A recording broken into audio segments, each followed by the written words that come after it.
Lorsque notre Seigneur nous promet l'Esprit de vérité de la part du Père, il précise ce qu'il devait faire en nous. Il rendra témoignage de moi. Jésus venait de dire « Je suis la vérité ». Jean 14, 6.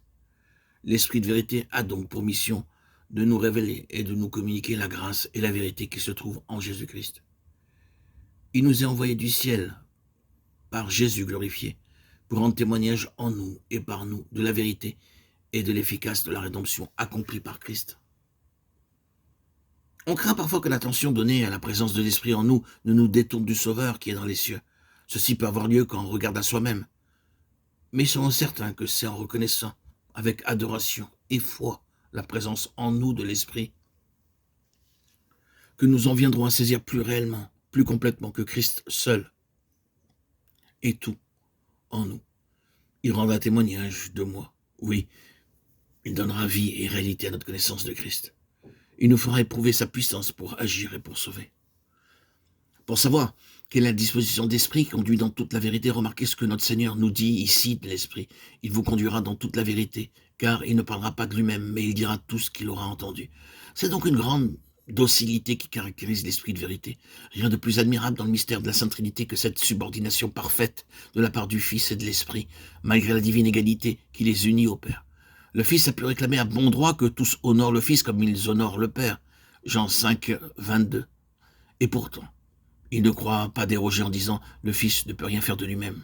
Ce que j'ai entendu de lui, je le dis. » Jean 5, 19, 8, 26. Il en est de même aussi de l'Esprit de vérité. Jamais il ne parlera de lui-même. Nous pourrions trouver qu'il aurait le droit de le faire, mais non. Il ne dit que ce qu'il a entendu. L'Esprit craint de parler de lui-même. Il attend que Dieu parle et ne parle que quand Dieu parle. Il est donc bien l'Esprit de vérité. C'est là aussi la disposition d'esprit qu'il inspire à ceux qui le reçoivent. Il les rend dociles de cette douce et prompte docilité qui distingue les pauvres en esprit. Ceux qui ont le cœur brisé, tous ceux qui ont compris que leur propre sagesse et tous ces efforts pour saisir la vérité divine ne vaut pas mieux que leur propre justice, mais que Christ doit subvenir à l'une et à l'autre et que l'Esprit de Christ peut seul être en eux l'Esprit de vérité. L'Esprit de Dieu nous apprend aussi que pour lire ou expliquer l'Écriture, nous pouvons manquer absolument de cet esprit docile et soumis auquel le Saint-Esprit vient révéler le véritable sens de la parole.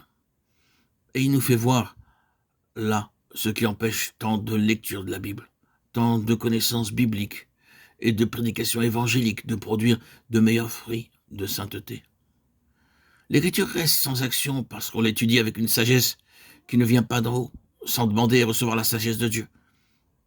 Il manque là le sceau de l'Esprit de vérité qui ne pense pas, ne parle pas de lui-même, mais qui dit ce qu'il a entendu. De jour en jour, l'Esprit de vérité reçoit toutes choses de Dieu. Il sait garder le silence et ne dire que ce qu'il a entendu. Ces réflexions nous ouvrent les yeux sur le danger qu'il y a à vouloir chercher la vérité de Dieu dans sa parole, sans s'attendre à l'Esprit de vérité qui demeure dans le cœur.